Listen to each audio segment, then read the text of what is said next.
The great chamber of the Galactic.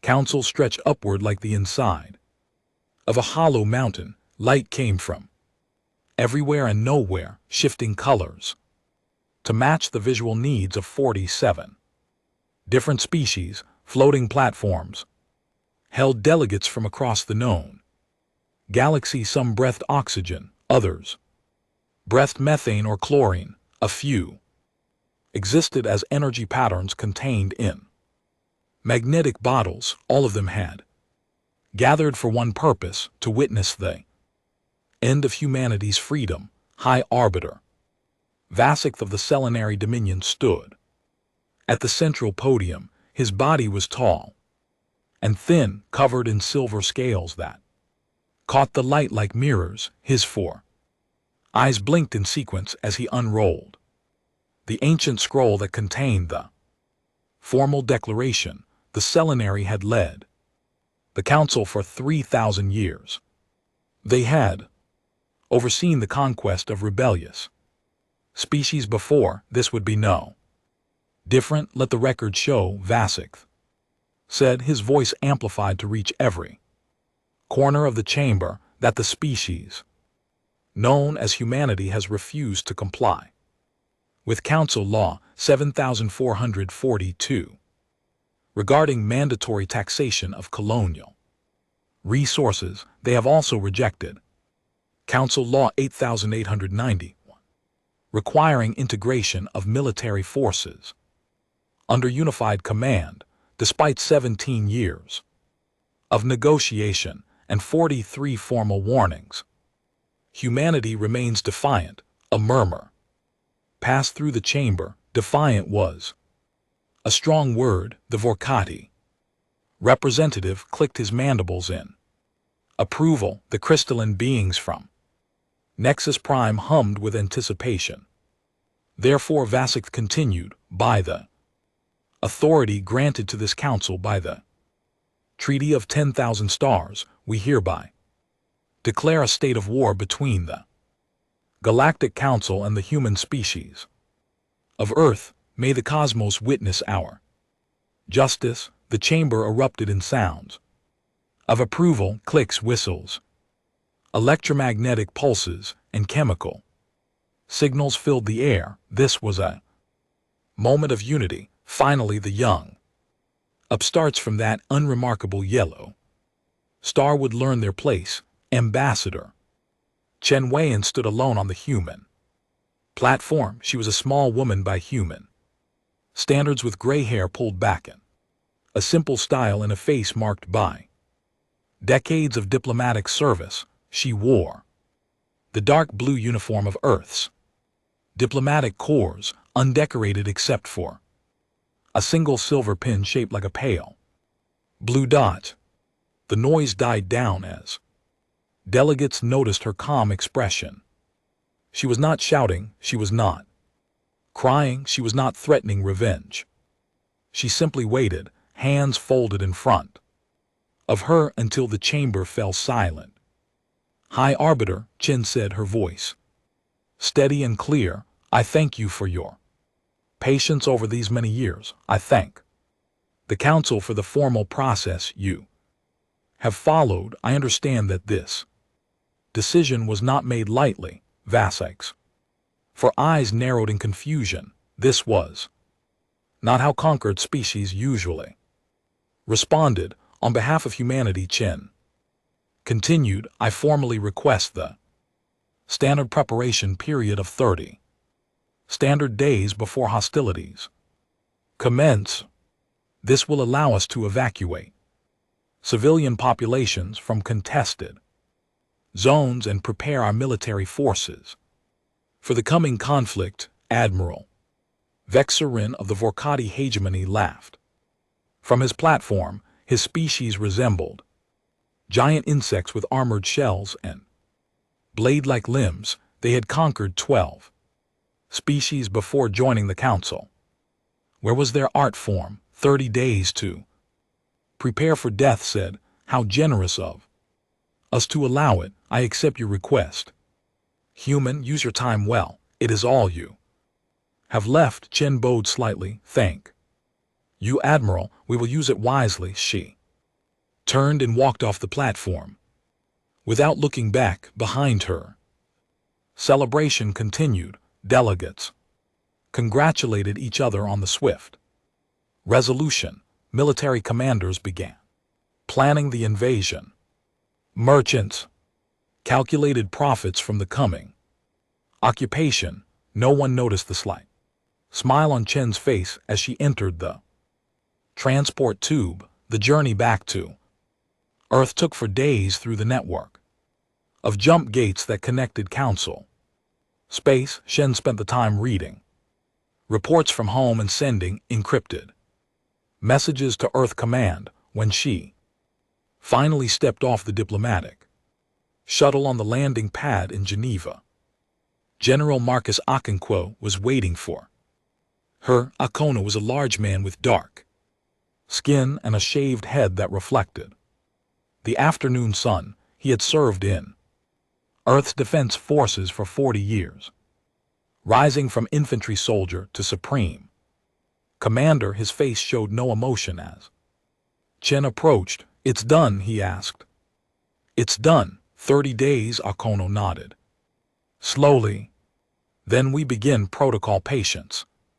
They walked together through the corridors of Earth Command, past young officers who snapped to attention and old veterans who simply nodded with respect. The building was ancient by modern standards, built in the early days of human space expansion. Its walls held memories of humanity's first steps. Beyond their birth world, the colonies are ready, Chen asked. Evacuation orders went out the moment the council session began. Sigma outpost will be empty in 72 hours. The Kepler settlements will take a week. Mars and Luna are already on alert, and the weapons. Okono paused at a window overlooking the city. Children played in a park below. People walked dogs and sat on benches reading books. Life continued, as if the galaxy had not just declared war on their species. The weapons are where they have always been, he said, quietly, hidden, waiting, hoping they would never be needed. Chen stood beside him. You know what will happen when we use protocol patience? The galaxy will think we are cowards. Our allies will lose faith. Our enemies will grow bold. Yes, and you are still certain this is the right path? Okono turned to look at her. His eyes held a weight that came from knowing too much history.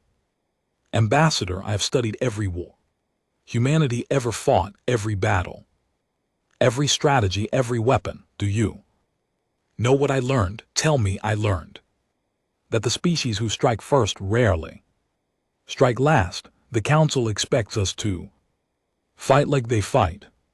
Ship against ship, fleet against fleet, a quick war with a clear winner. They do not understand what war means to us. He looked back out the window at the peaceful city. We have spent 100 years trying to forget how to make war. We locked away our weapons and classified our strategies and taught our children that violence was a last resort. We did this not because we are weak, but because we remember what we are capable of. The Council sees our reluctance to fight and calls it fear. They are right. We are afraid, but not of them. Shen nodded slowly. We are afraid of ourselves. Exactly. Protocol patience will show them our fear. It will let them believe they have already won. And when they push too far, when they threaten what we cannot allow to be threatened, we will stop being afraid. That is when the war will truly begin. And that is when the galaxy will learn why we tried so hard to stay peaceful. The next morning, the evacuation began. In earnest, human cargo ships filled with civilians departed from colonies across 3 sectors of space. Military vessels withdrew to defensive positions around Seoul. Outposts that had taken decades to build were emptied in days. The humans left nothing behind except bare walls and silent machines. Council watched with growing amusement. News networks across the galaxy broadcast footage of the human retreat. Commentators laughed at the species that had once seemed so aggressive. The Vorkati compared them to prey animals, running from predators. The Selenary spoke of how quickly the conquest would be completed.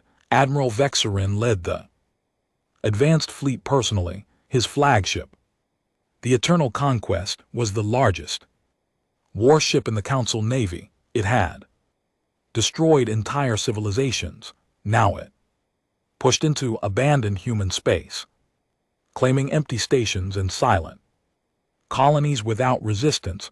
This is almost disappointing, Vexarin told his officers as they occupied another deserted outpost. I expected at least token resistance. These humans are even more pathetic than I imagined. His tactical officer, a young Vorkati named Kassan, studied the sensor readings with growing unease. Admiral, may I speak freely? Speak. Something about this withdrawal disturbs me. The humans are retreating in perfect order. They leave nothing behind that we can use. No supplies, no fuel, no technology. Even their waste disposal systems have been emptied. Vexarin clicked his mandibles dismissively. They are thorough cowards. What of it? I have been studying their retreat patterns. They seem almost designed as if they want us to follow specific routes, as if they are herding us somewhere. The Admiral laughed. Harsh clicking sound. You think the prey is leading the predator? Ridiculous. They are simply running home to their pathetic little planet, and we will follow them there and end this farce. Kassan said nothing more, but he began keeping private records of the patterns. He noticed something was wrong. He could feel it in his shell. The humans were not running. They cleared his throat. We're waiting. On Earth, General Okonkwo stood in the deep command center beneath the Swiss Alps. Around him, screens showed the positions of every human ship, every civilian transport, every Council warship pushing into their territory. The evacuation was proceeding on schedule. The Council was taking the bait. His aide approached with a tablet. Sir, the final civilian transport from Kepler for Deby has departed. All human populations are now inside the defensive perimeter. Casualties? None, sir. The Council has not fired a single shot. Akono allowed himself a small smile. They think we are afraid to fight. They think this will be easy. He turned to the main screen, which showed a map of the Sol system. Hundreds of installations were marked on it. Mining plateau. The Eternal Conquest hung in the darkness of space like a metal mountain. Admiral Vexarin stood on the observation deck watching as his fleet claimed another abandoned human colony. This one had been called New Helsinki, according to the translation software.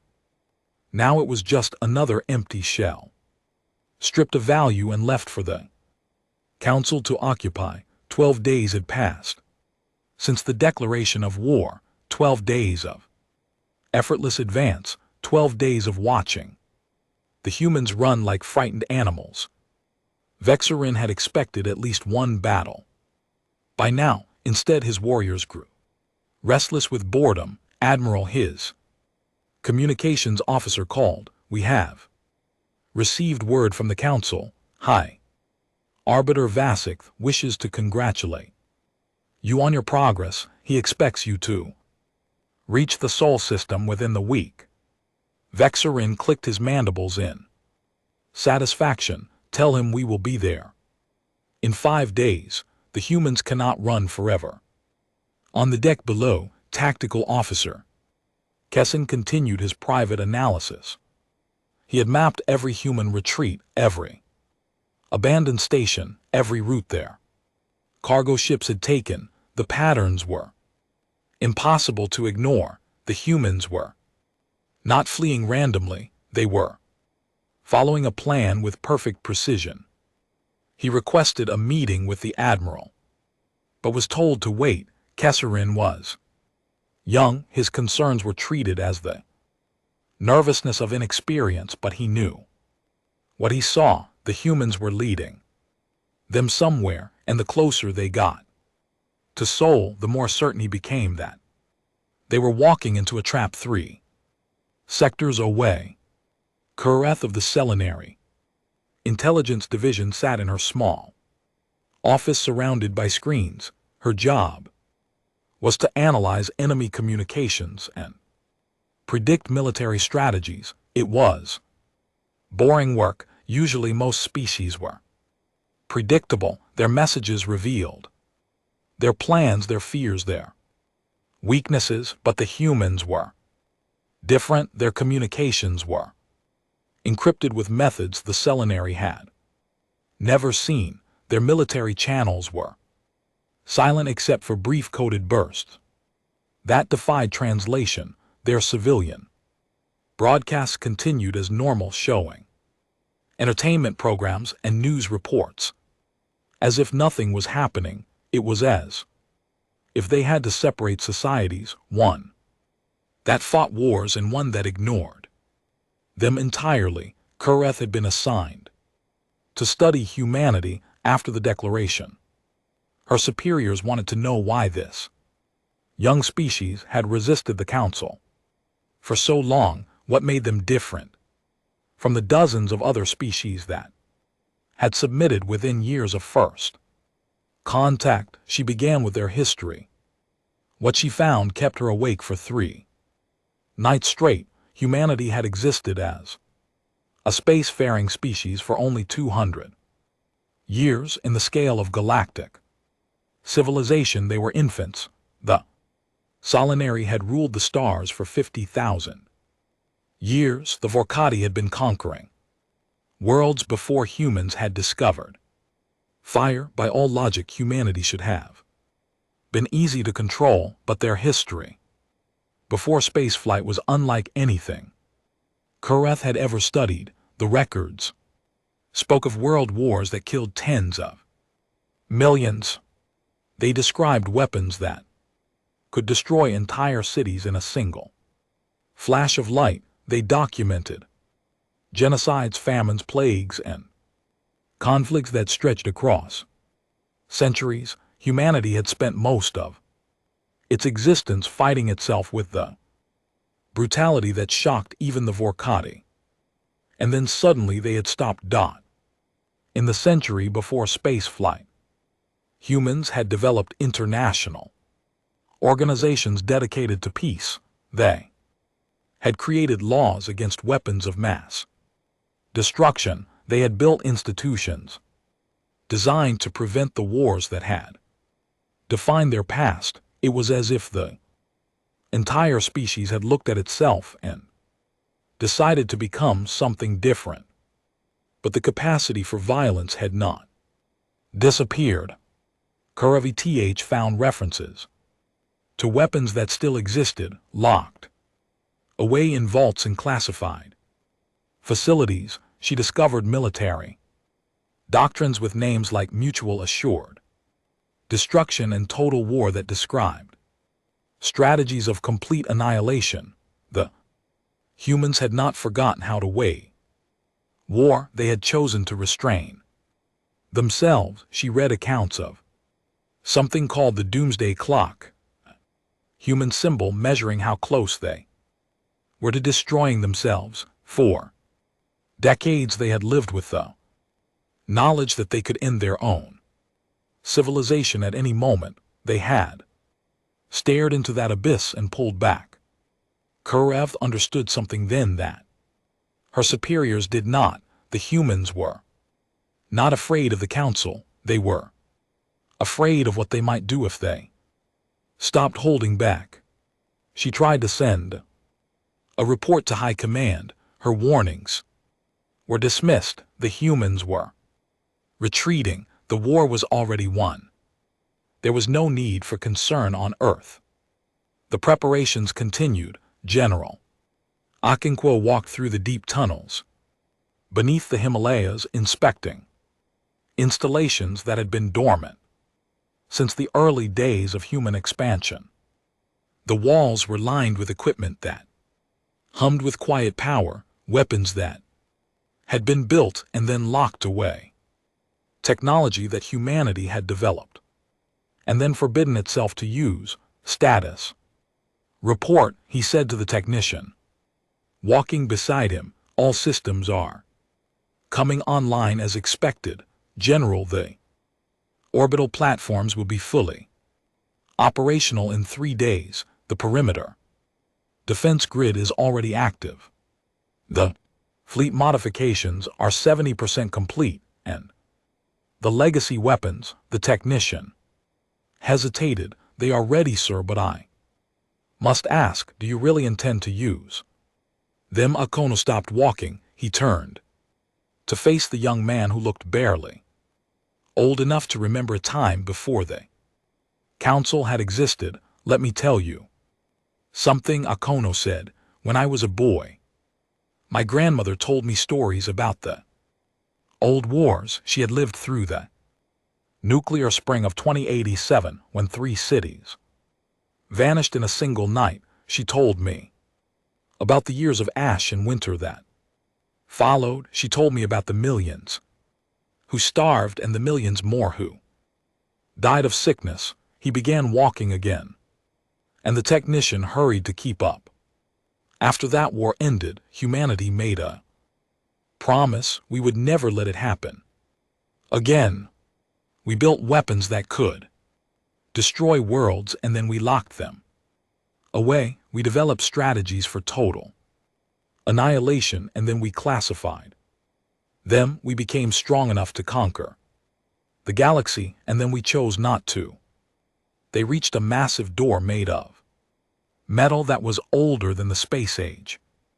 Okono placed his hand on the scanner, and the door began to open. The council sees our restraint and calls it weakness. They see our fear of war and think we are cowards. They do not understand that we fear war because we know what we are capable of. We have looked into the darkness inside ourselves, and we chose to walk in the light. The door opened fully, revealing a chamber filled with equipment that pulsed with barely contained energy.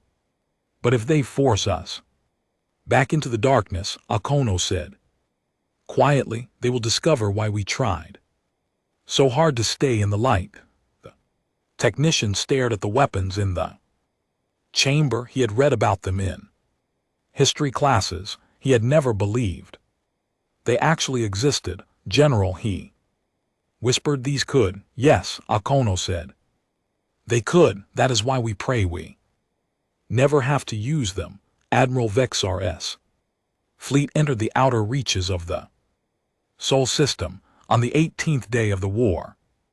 Sensors showed the human defensive perimeter clearly, a ring of stations and satellites surrounding their home star. It looked impressive from a distance, but Dexar's analysts assured him it was merely the standard infrastructure of a technological civilization. Their fleet is gathered near the 3rd planet.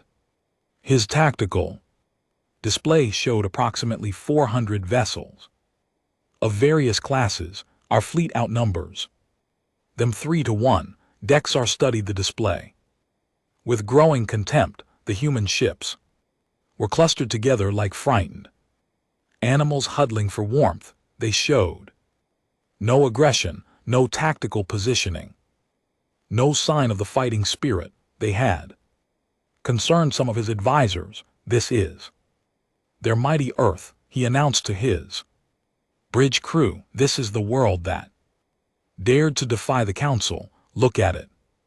It is nothing, a small blue rock orbiting an unremarkable star, and yet they thought they could stand against us. His officers clicked their approval.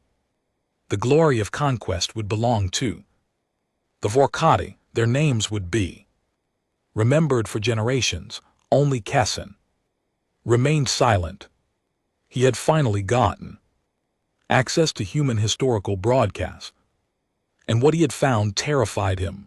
The humans had a word for what they were doing. They called it playing possum after a small animal from their world that pretended to be dead when predators approached. He tried one more time to warn the admiral, "Sir, I have been studying human military history. Their strategies often involve deception.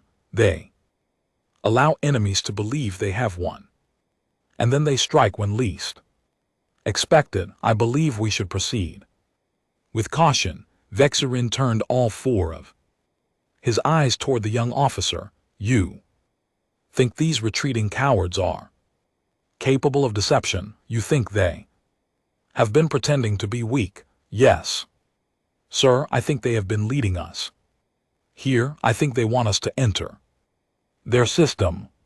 "I think you think too much," Vexerin interrupted. "You see patterns where there are none.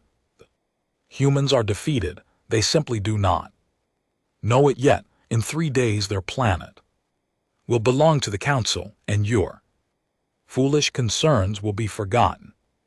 Kessin said nothing more, but he began preparing a personal escape pod with coordinates for neutral space. Whatever was about to happen, he intended to survive it. Ambassador Chen stood on the observation deck of the orbital station Unity, watching the Council fleet approach. The station was officially classified as a civilian communications hub. In reality, it was something else entirely. They will be in range within 6 hours. Her aura of TH had not slept for days. Her office was covered with data pads and holographic displays, each one showing a different piece of the puzzle she was desperately trying to solve. The coffee equivalent from her world had stopped working hours ago. Only fear kept her awake now. She had finally broken through a layer of human encryption. What she found inside had changed everything she thought she knew about this war. The file was labeled Project Prometheus in the human language. It contained records dating back to the earliest days of human space flight, technical specifications for weapons that should not exist, strategic documents that describe scenarios too horrible to imagine, and at the center of it all, a simple statement that made her blood run cold. In the event of existential threat to human civilization, all restrictions on weapons development and deployment are hereby suspended. May God have mercy on us all. The document was signed by every leader on Earth. It had been renewed every 10 years for the centuries. It was still active. Kurith contacted High Command on an emergency channel. Her superior, a bored-looking selenary named Vfkin, answered with obvious irritation. "This had better be important," he said. "The victory celebration is being planned, sir. You need to see these files. The humans are not what we think they are. They have weapons. Everyone has weapons. That is not news. These weapons are different, sir. They have things that they could destroy everything, not just ships, not just planets, everything." Vfkin's expression shifted slightly. "Explain." Kurith began transmitting the files. She showed him the records of something called antimatter cascade bombs that could turn entire moons into energy. She showed him designs for stellar destabilizers that could make stars explode. She showed him theoretical work on dimensional rift generators that could tear holes in the fabric of space itself, this is impossible. VTHkin said no species develops weapons like this. It would be suicide. Humans did develop them, sir. And then they locked them away. They created these things during their internal wars when they were trying to destroy each other. Then they stopped using them, but the technology still exists. The weapons are still built. They have been waiting in hidden facilities for 200 years. VFkin was silent for a long moment. Why would they create such things and then not use them? Because they are afraid of themselves, sir. I have been studying their psychology. Humans have a concept they call the monster inside. They believe that every person contains the capacity for terrible violence. They spend their lives learning to control it. Their entire civilization is built around restraining their own worst instincts, and the Council has pushed them toward war. Yes, sir, we have given them permission to stop restraining themselves. We have told them that peace is not an option, and now Admiral Vexerin is about to attack their home world with their families watching the color drain from VFK's scales. I must contact the High Arbiter immediately. We need to recall the fleet. There is no time, sir. They will be in weapons rain within hours. Then we must pray that the Admiral does not do anything foolish. But Kureth knew that prayer would not be enough. She had seen the Admiral's psychological profile. He was proud, aggressive, and contemptuous of any species that showed weakness. He would not accept a peaceful surrender. He would need to demonstrate his power. He would need to destroy something. She began preparing her own emergency departure, whatever was about to happen.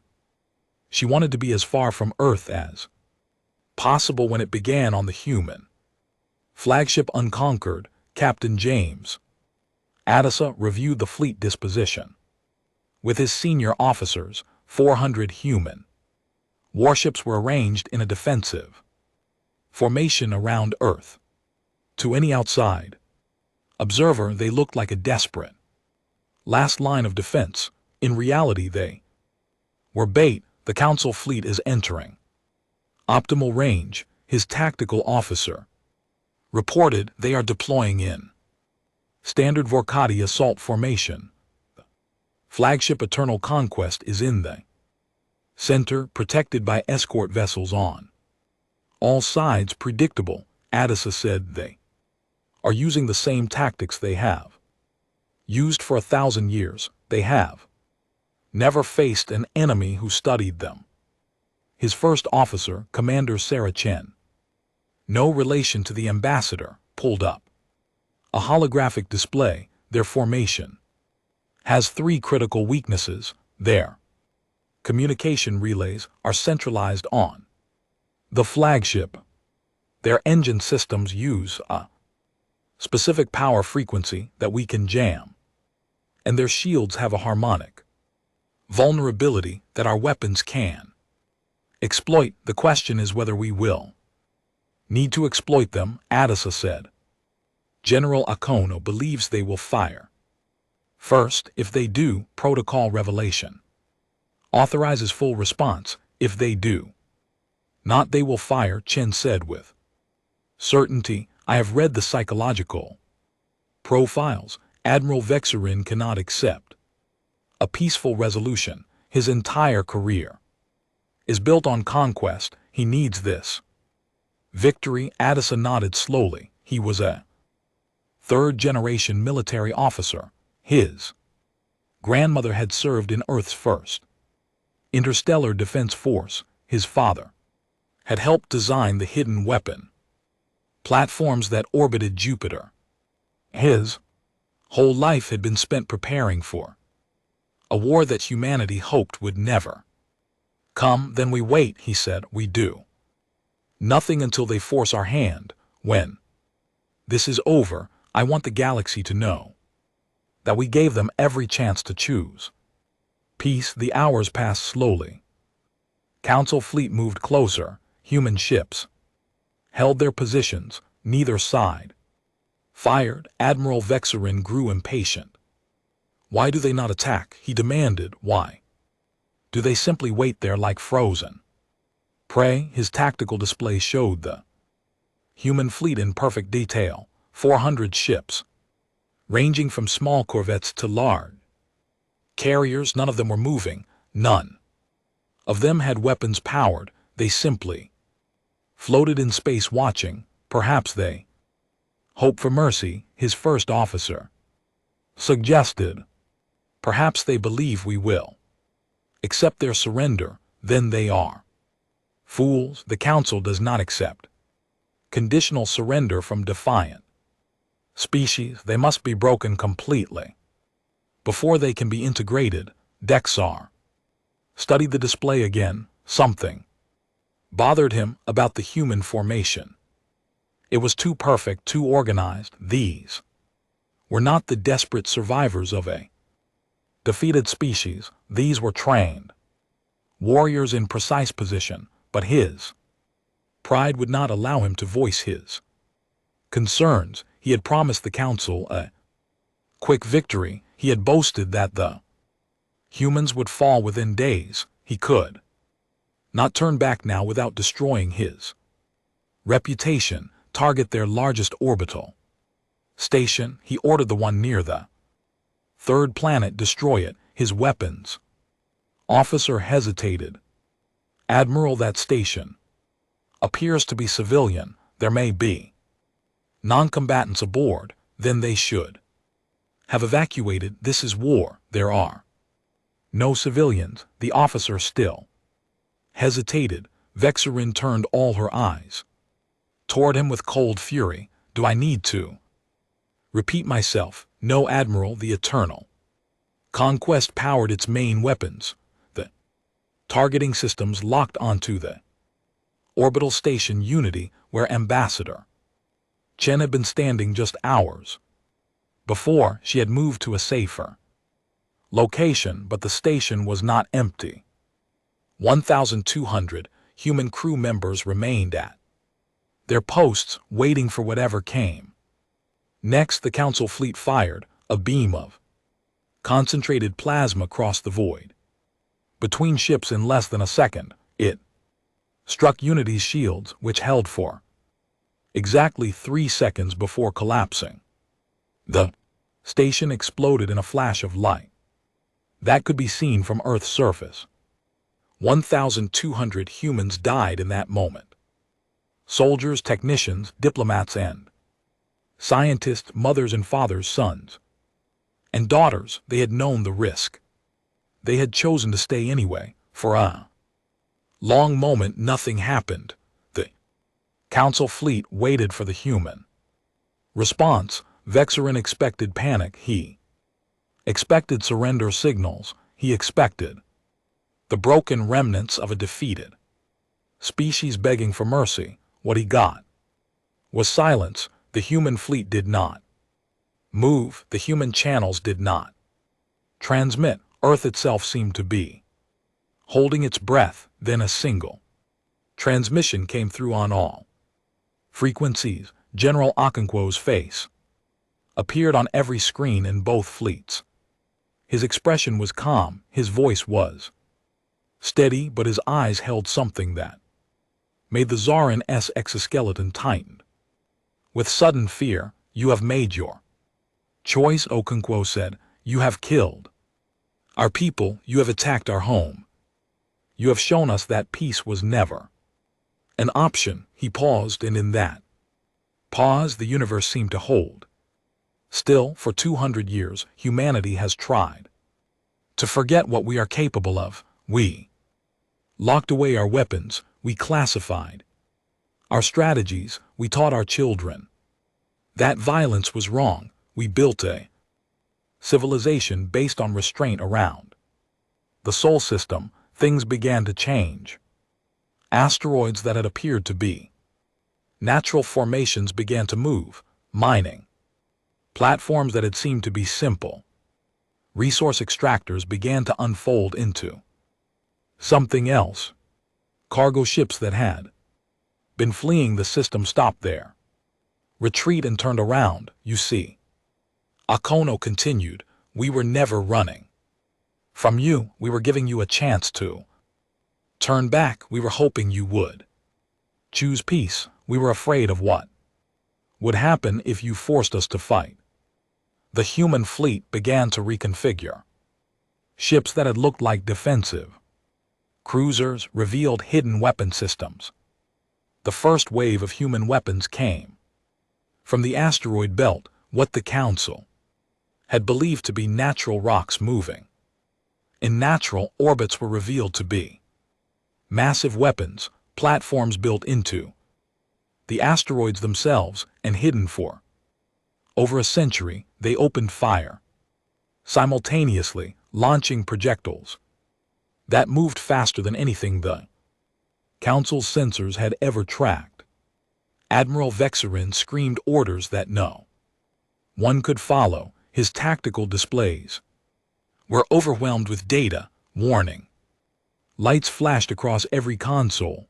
The Eternal Conquest shields flared as the first impacts began. Return fire, he commanded. Target the source of those weapons, but his targeting systems could not lock onto the asteroids. The humans had designed them to scatter sensor beams. They were functionally invisible to Council technology. That the second wave came from Jupiter's moons, installations that had been classified as research stations revealed their true purpose. They launched missiles that seemed to disappear in transit only to reappear directly beside Council ships. The missiles did not explode. Instead, they attached themselves to hulls and began to emit a high-frequency pulse that destabilized shield generators. 12 Council ships lost their shields in the first minute. On the bridge of the Unconquered, Captain Addisa watched the battle unfold with cold precision. Every weapon being deployed had been designed specifically for this moment. Human engineers had studied Council technology for decades, identifying weaknesses and developing countermeasures. The war was not a fight, it was a lesson. Phase 2.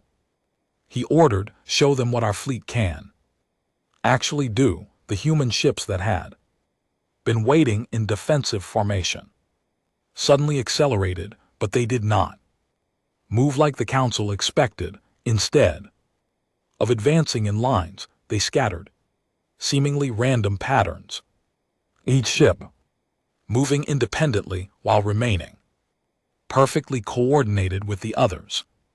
This was human swarm tactics developed during the internal wars of the 22nd century. Individual ships operated with complete autonomy while central AI coordinated their movements. The result was a fleet that moved like a living organism, impossible to predict and impossible to target.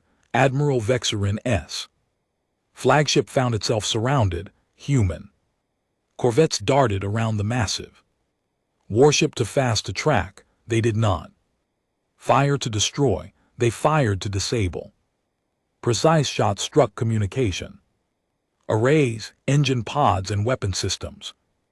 Each hit was surgical, each hit was intentional. The Eternal Conquest, pride of the Vorkati fleet, was being taken apart piece by piece. Retreat. Vexerin finally screamed. All ships, retreat to the outer system. But retreat was no longer possible. The human ships had positioned themselves to cut off every escape route. More importantly, the jump gates that connected the Sol system to the rest of the galaxy had been disabled. The Council fleet was trapped. On Earth, General Okonkwo monitored the battle from his command center. His officers reported each Success with professional calm, but he could see the tension in their bodies. They were doing something that humanity had sworn never to do again. They were fighting a war of annihilation, sir. His tactical officer reported the council. Flagship has been disabled. Their fleet is in complete disarray. We can finish them within the hour. Akono shook his head. No, we are not here to destroy them. We are here to teach them, sir. Tell Captain Adisa to proceed to Phase 3. It is time for the demonstration. Across the Sol system, human ships stop their attacks. The Council fleet, battered and confused, found itself given a moment to breathe. Admiral Vexerin tried to use this pause to reorganize his forces, but it was hopeless. More than half his ships were disabled, the rest were scattered and alone. Then the humans did something unexpected. They moved aside, creating a clear path between the Council fleet and a point in space near Neptune. The message was clear. Look at this. Vexerin turned his remaining sensors toward the indicated location. What he saw made his exoskeleton crack with terror. Structure was emerging from hiding behind Neptune's largest moon. It was enormous, larger than any space station the Council had ever built. Its surface was covered with devices that pulsed with barely contained energy. It looked like something from a nightmare. What is that? Vexerin whispered. His science officer, voice shaking, attempted to analyze the readings. It appears to be some kind of weapon platform, Admiral, but the power signatures are impossible. If these readings are correct, that thing could what? The science officer turned to face him, all for eyes wide with horror. It could crack a planet, Admiral. It could split a world in half. The structure finished emerging from hiding. More platforms appeared beside it, each one equally terrifying. They did not fire. They did not need to. Their mere existence was the message.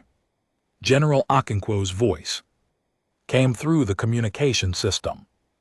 Once again, Admiral Vexerin, he said calmly, what you are looking at is called a planetary defense ray. Humanity built 11 of them during the resource wars of the 22nd century. We used one of them to end that war. Then we dismantled 10 and hid the last one here, praying we would never need it again. On the eternal conquest that Sarin could not speak. He could only stare at the weapon that could destroy everything he had ever known. This weapon was designed to crack planets. Akono continued. We could use it on any world in the galaxy.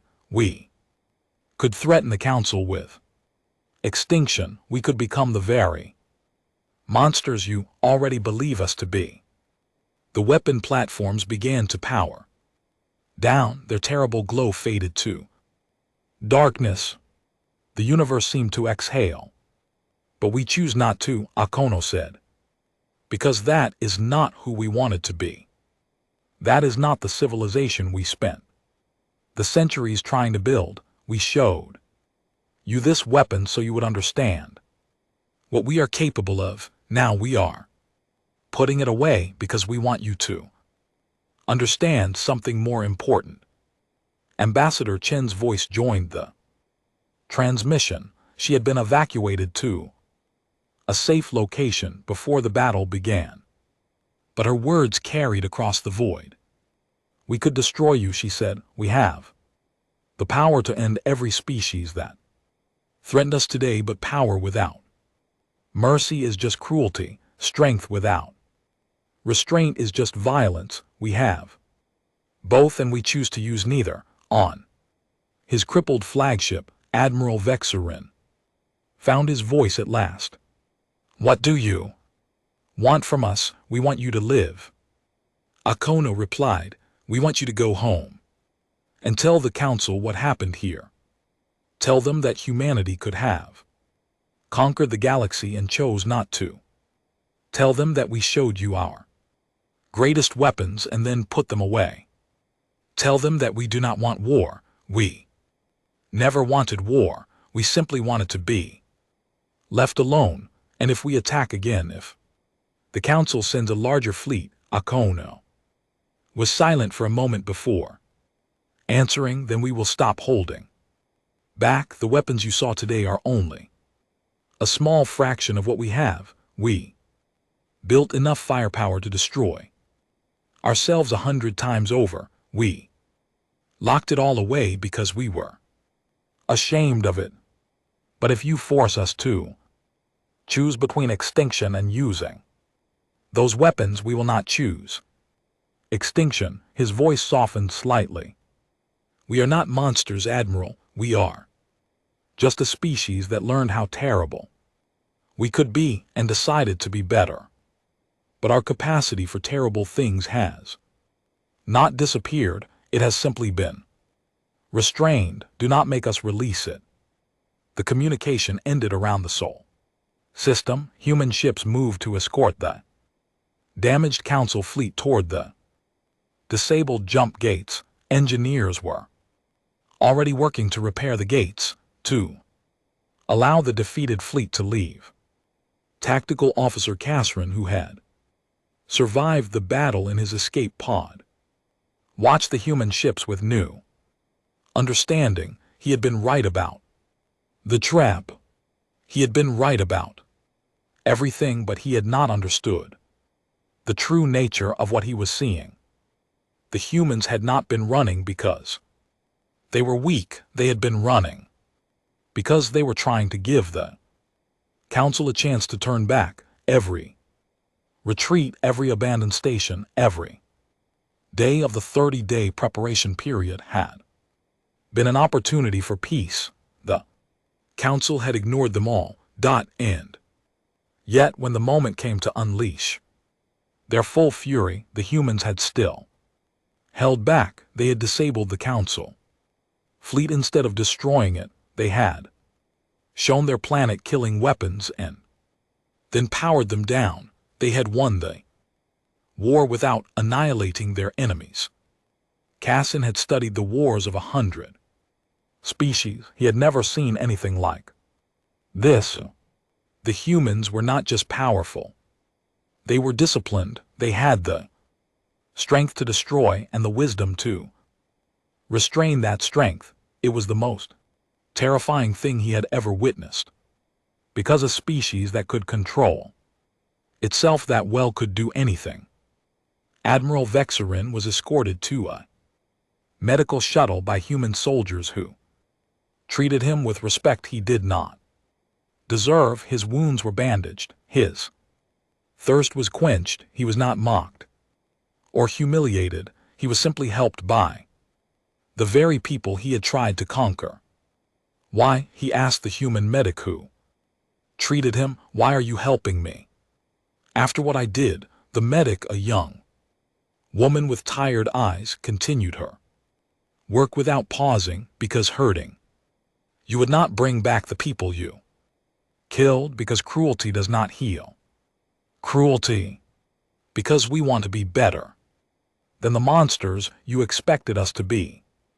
She finished bandaging his arm and looked at him directly. My brother was on that station you destroyed. He is gone now. I will never see him again, and I am still choosing to help you because that is what he would have wanted. That is who we are trying to be. Dexar had no response. He sat in silence as the great chamber of the Galactic Council had never been so quiet. 47 species watched in stunned silence as Admiral Vexerin stood before them, his exoskeleton still marked with the scars of battle, his voice heavy with shame. The war is over, he said. We lost, High Arbiter.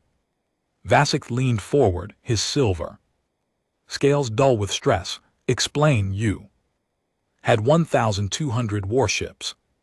They had 400. How is this possible? Vexerin closed all four of his eyes for a moment before answering, because we were fighting a species that had been preparing for this moment for 200 years, because every piece of intelligence we had about them was wrong, because they wanted us to believe they were weak. He activated a holographic display showing the soul system. The delegates gasped as they saw the hidden weapon platforms, the transformed asteroids, the planet killing rays near Neptune.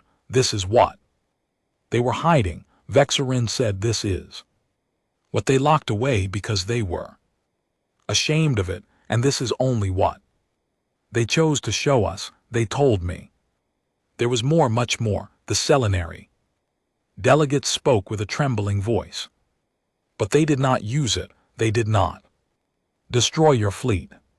No, they disabled our ships and let us leave. They bandaged our wounds and gave us food and water. They treated us with kindness that we did not deserve. Why? Vexerin turned to face the full council. Because they wanted us to deliver a message.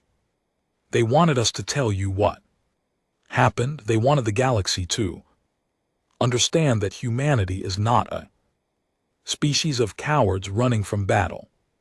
They are a species of restrained warriors who fear what they might become if they stop holding back. The chamber erupted in chaos. Delegates shouted questions and accusations. Some demanded a larger fleet to finish what had failed. Others called for immediate peace negotiations. The crystalline beings of Nexus Prime withdrew into their shells. The Vorkati representatives clicked their mandibles in confused fury. High Arbiter Vasikov struck the ceremonial gong for silence. Slowly the noise died down. We must consider our options carefully, he said. If what the Admiral says is true, we may have made a terrible mistake. Kurath stepped forward from the shadows of the selenary delegation. She had arrived just hours before the carrying the intelligence files she had gathered. Now she presented them to the council. I have studied humanity extensively, she said. What the Admiral tells you is correct, but it is not complete. The humans are not just powerful, they are restrained. They built weapons capable of ending civilizations, and then they chose not to use them. They developed strategies for total war, and then they classified them. Their entire society is built around controlling their own worst impulses. She displayed images from human history, wars that killed millions, weapons that destroyed cities, technologies of death that made the Council's arsenal look primitive. This is what they did to each other. Kurath continued. Before they reached the stars, they spent centuries fighting among themselves. They came closer to extinction than any species in our records, and then somehow they stopped. They looked at what they had become and decided to be something different.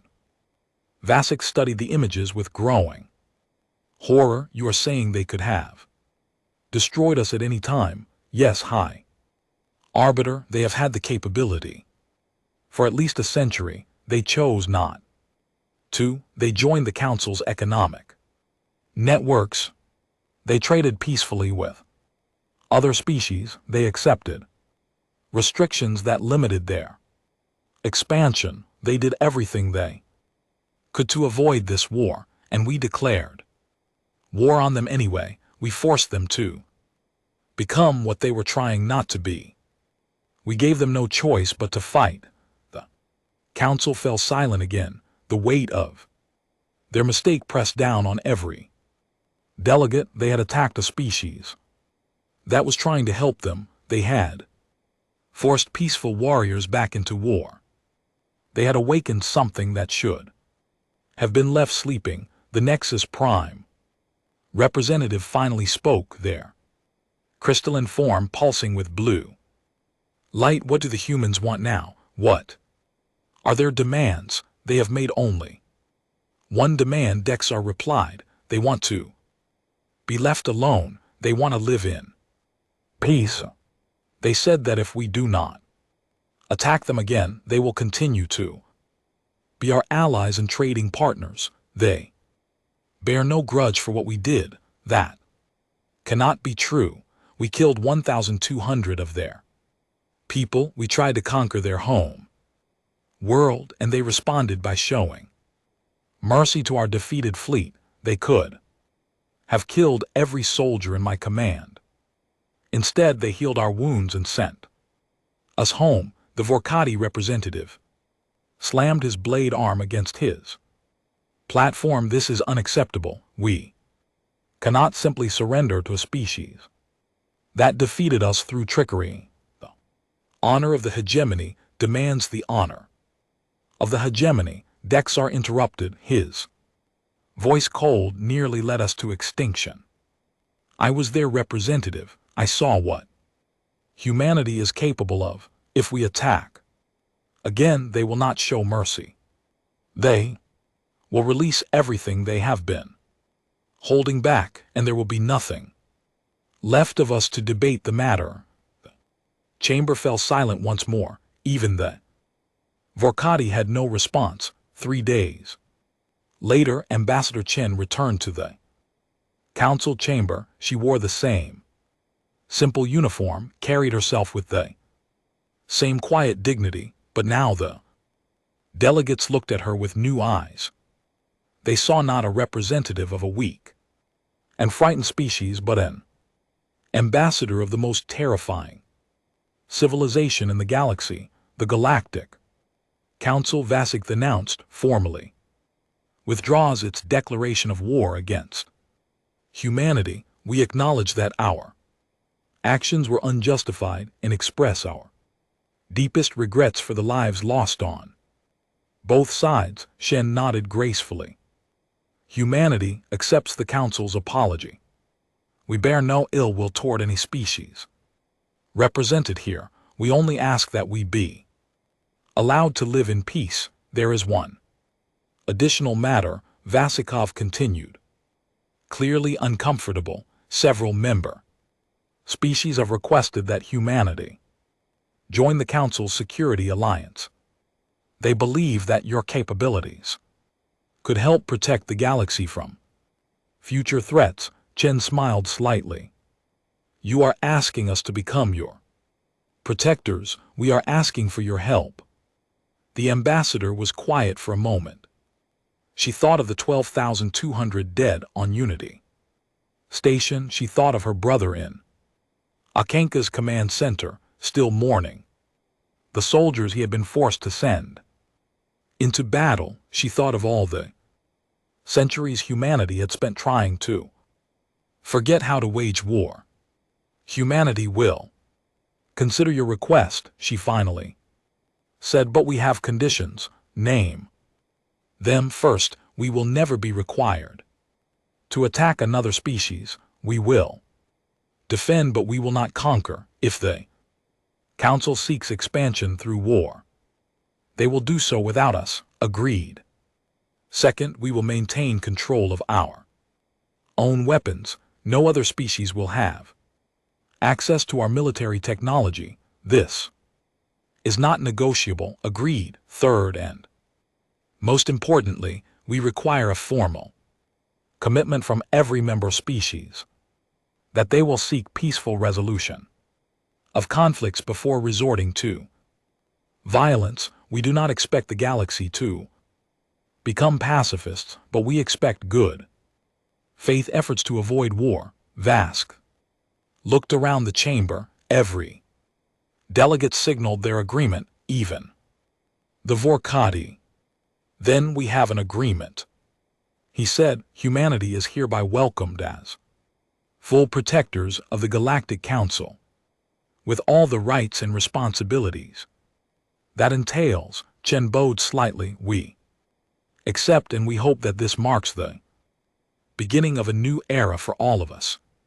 6 months later, Kureth stood on an observation platform overlooking Earth.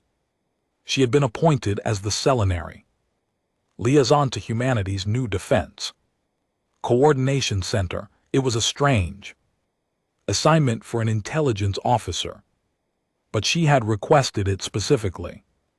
General Okonkwo stood beside her, watching a shuttle descend through the clouds. You wanted to understand us, he said. It was not a question. Yes, I still do not fully comprehend how a species capable of such destruction can choose restraint so consistently. Akona smiled. Expression. Kureth was still learning to interpret. Let me tell you a story. When I was young, my grandmother took me to a memorial for the victims of the nuclear spring. Millions of names carved into black stone. She told me that every one of those names was a person who died because humanity could not control itself. He turned to face her directly. We are not naturally peaceful, Kira. We are naturally violent. Every human alive carries the potential for terrible cruelty. What makes us different is not that we lack that darkness, but that we choose to fight against it every day. But why?